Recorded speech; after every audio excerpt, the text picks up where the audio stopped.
Hi, my name's Brig Hart. I'm a Crown Ambassador with the Montevideo business. Very excited to be a part of that, but that's kind of the present story. The story we're going to kind of talk about is where we came from and where we're at today and maybe where we're going.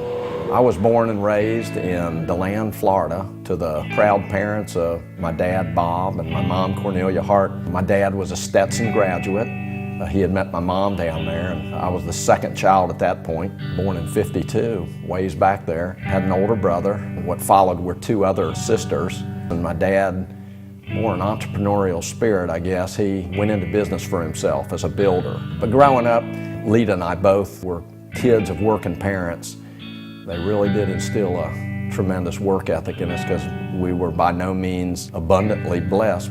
As a kid, I grew up in Melbourne, Florida. I was the youngest of four, and I count that as a blessing today because I got to see what my older siblings went through, especially in the do what feels good generation. I remember things were tough. My parents did own their own business, and so I got to see the highs and the lows of what they went through, and that if you were going to get something more out of life, you had to work for it. Before I was even 16, I owned 3 cars before I had my license. They were used, but I took care of them, and when I did get my license, I had my own cars. They were paid for and enjoyed that, and Christmases were fun because I bought myself everything that I wanted and just wrapped it up, put it in there, but I was always out working for something. I was always motivated by something more than what I had. It wasn't the stuff, so to speak, but it sure was fun to set a goal and go after it. It was kind of like I was born with an entrepreneurial spirit.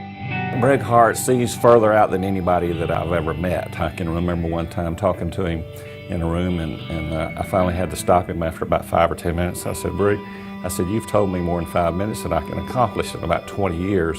He is an extreme visionary. Got in a little trouble in my senior year. I'd hooked a lot of days, juvenile trouble, nothing malicious, but seemed like I was going down the wrong road. Surfing drew me. If it was sunshiny, I was out surfing, and of course Mom and Dad, were there to greet me when I came home with the truant officers there, wondering where I was at. But really what I was kind of bored with school because I was kind of a dreamer. I always wanted something better, bigger, faster, and I went after it. And of course, we were a country that went to war while I was in high school, saw a lot of my friends graduating the year before me and going right into the service. The Vietnam War had been going on. They re-implemented a full-blown draft lottery in '70.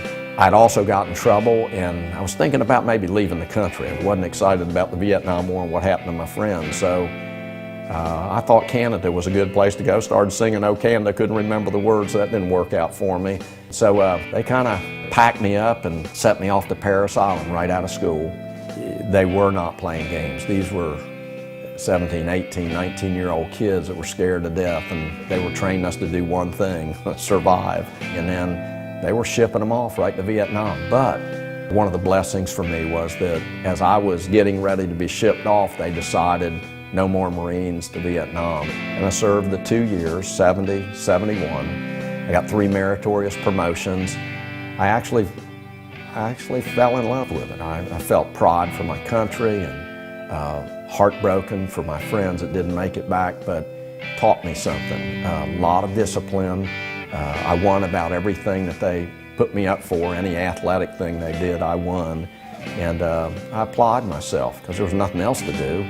But the Marine Corps was not where I wanted to be. I always, like I said, was a dreamer. That was no place to be if you wanted to be successful, entrepreneurial. I mean, I think I was making at the most $360 a month. So when I got out, I was free-spirited. I wanted to regain those couple years. So ended up with a friend of mine.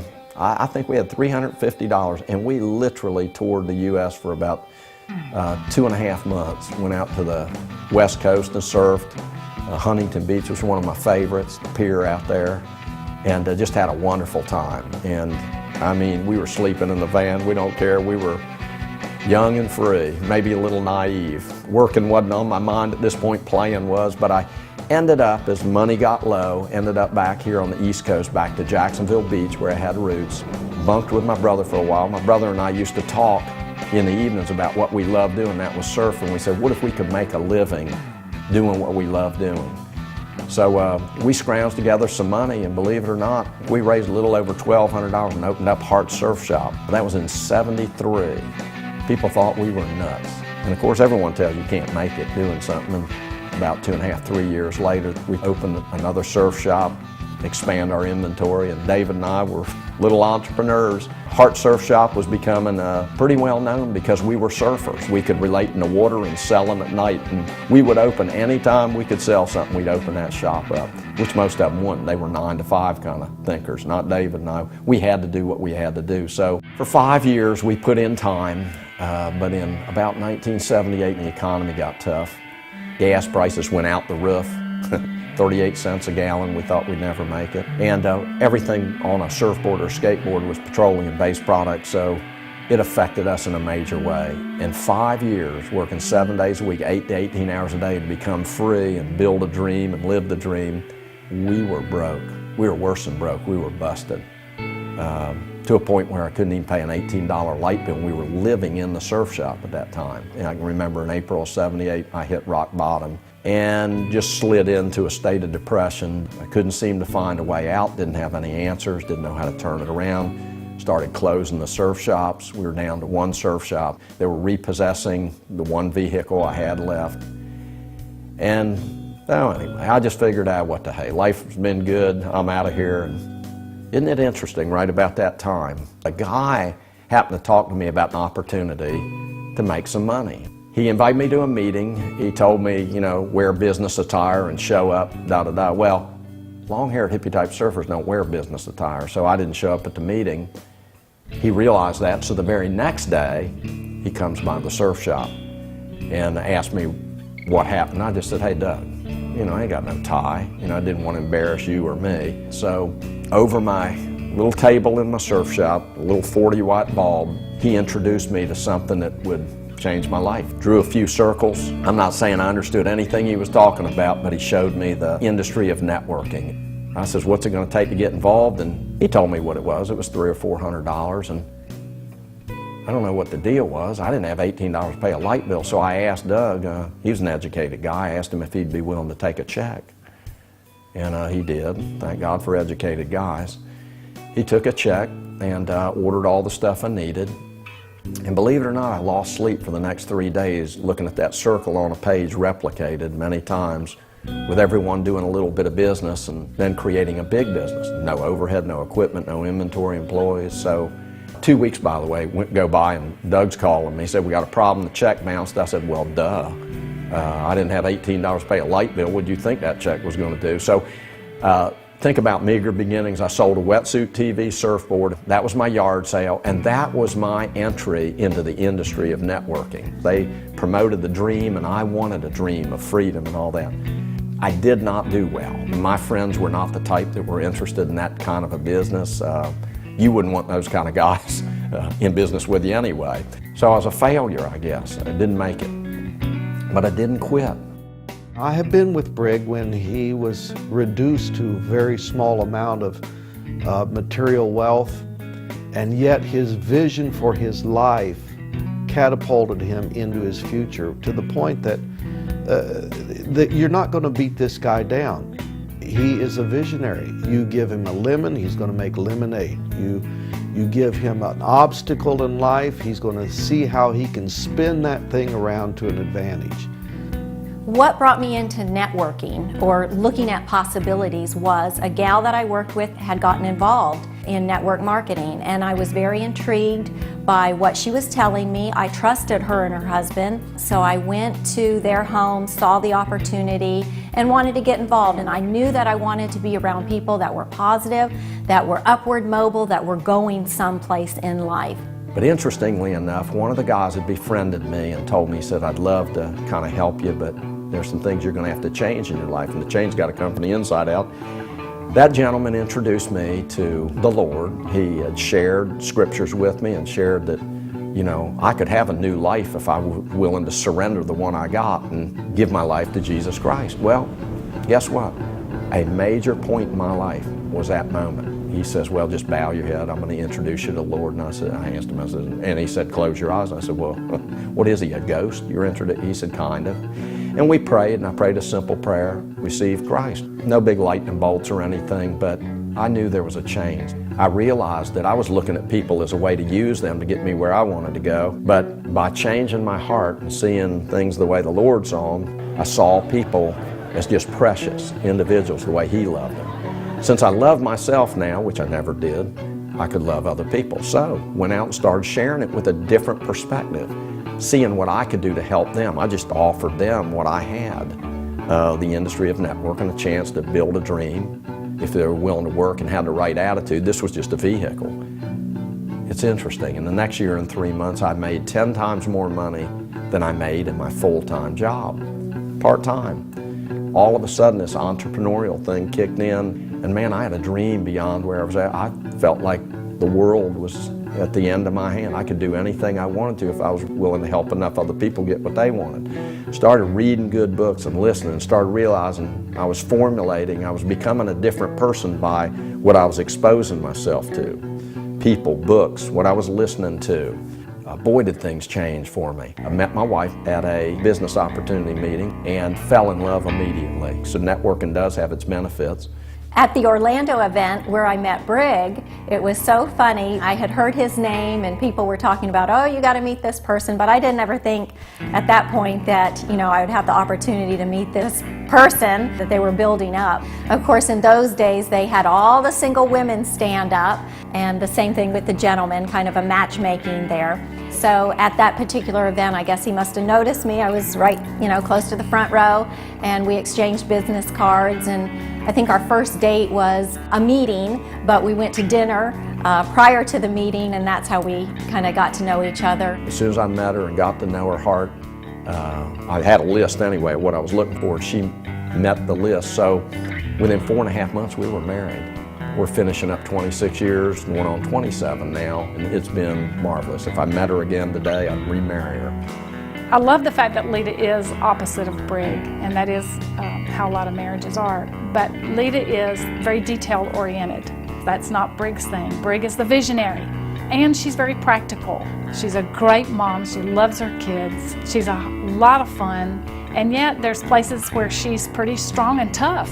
So in relationship to Brig, she's totally opposite, but I think they make a fabulous match. That's kind of how God does it. As a young couple, Brig and I, we had dreams, we had goals, and we were ready to run for it and get it done. And, we started having children. We've got 3 beautiful children. And so, it was a balancing act, trying to take care of the children, the business, going out doing meetings and doing what was necessary to get the job done. But it was all part of life. Brig and I, we achieved a very successful level in most people's eyes. We had a beautiful home on the ocean. We were able to travel when we wanted to, but the business was going through some changes as well. The paradigm had shifted.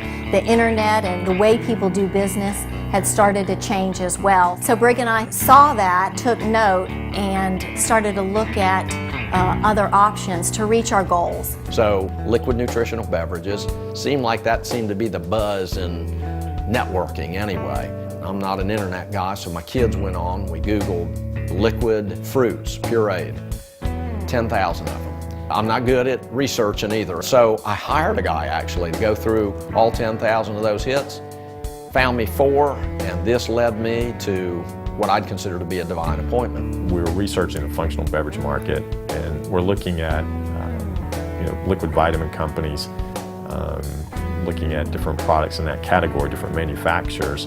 And through that process, we actually accidentally, trying to find another company, came across the Monterey website. We flew into Salt Lake City and went to this little kind of dingy building with nothing impressive whatsoever.